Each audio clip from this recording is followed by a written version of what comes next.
Hey everybody, Derek Christensen here. I'm the owner of Legion Law, a premier estate planning and probate firm in Dallas, Texas. Today I wanted to talk to you about the small estate affidavit. What is it? How can I help you? But before I let you know, let me tell you how to reach out to me. You can email me directly, Derek, D-E-R-E-K, at legionlawpllc.com, or you can find me on my website, www.legionlawpllc.com. So with that, let's dive right in.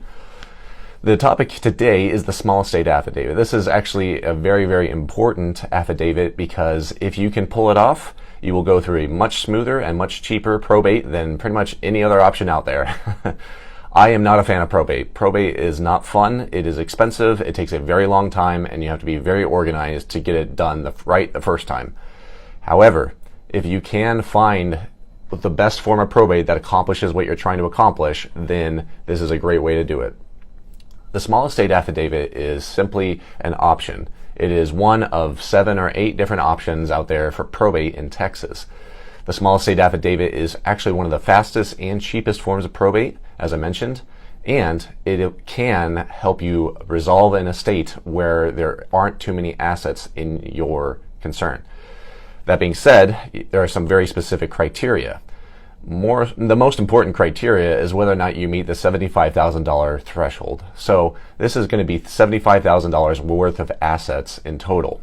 Now, granted, this is not net worth. So if you have $100,000 in debt and you have $175,000 of assets, that doesn't matter. You have $175,000, you're above the threshold. So if you are below the threshold, if you have just $75,000, that is where you're looking at possibly qualifying for a small estate affidavit. However, there's a very, very important caveat here, which is exempt property. Now, in Texas, I've made already videos about this, but in Texas, there's something called exempt property, which is where if you are a spouse, if you are a minor child, or if you have an adult child who lives with you and is single and is incapacitated, if you have any of those 3 people who survive you, in other words, who live after you, then you can qualify for exempt property. What that means is that you're going to be able to go to the Texas Constitution. It has it all written out right there that says these are the assets that are exempt. They are not touchable. You can have them in no matter any circumstance.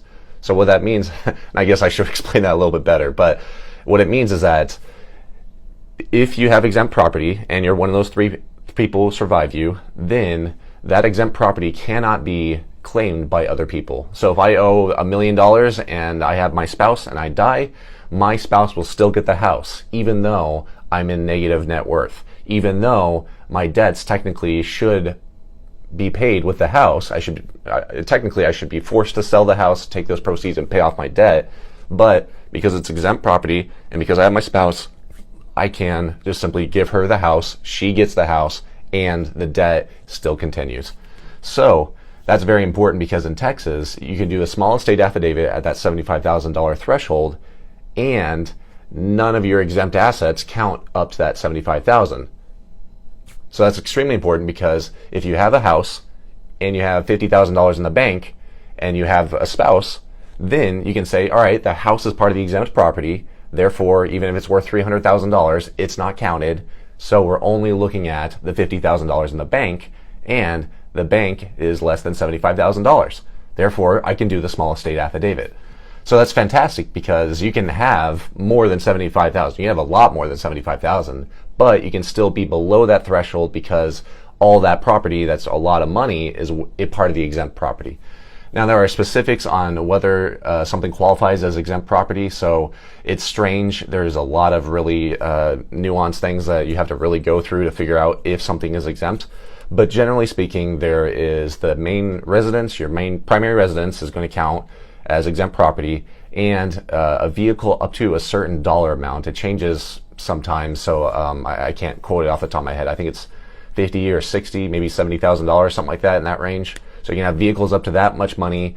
You could have 2 guns, the family Bible, some livestock even, if you own some livestock. I mean, it is very particular. It's very itemized in Texas. So if your assets are part of that exempt property and you have, again, a spouse, a minor child, or an adult child who's living with you who is not married and incapacitated, then you can take those exempt properties and say, all right, we're still below the $75,000 threshold because we're qualifying for exempt property. So that's all to say that this is kind of a little bit complicated. Even though it's faster and cheaper and easier to go through probate with the small estate affidavit, I still strongly recommend you work with an attorney. Here in Dallas County especially, they have a specific form. You must use specific language. If you don't dot every single thing perfectly, they will kick you out and say you got to do it again. So I recommend working with somebody like myself. I definitely can help out. I've helped out others on that front. You want to know if you qualify, if you can qualify, what specific language you need to use, what information you need to put in there, all sorts of things. So again, it's easier and cheaper and faster, but it still takes a little bit of work. And I'm of the belief you should measure twice, cut once, because otherwise it just gets really nasty really quick. So with that, yeah, I'd be more than happy to answer any questions. I'm sure a lot of them pop up after you watch this video. So email me directly, Derek, D-E-R-E-K, at legionlawpllc.com, or find me on my website where you can go to our Contact Us page and schedule a free consultation over the phone directly onto my calendar at www.legionlawpllc.com. So with that, thanks for watching and have a great day.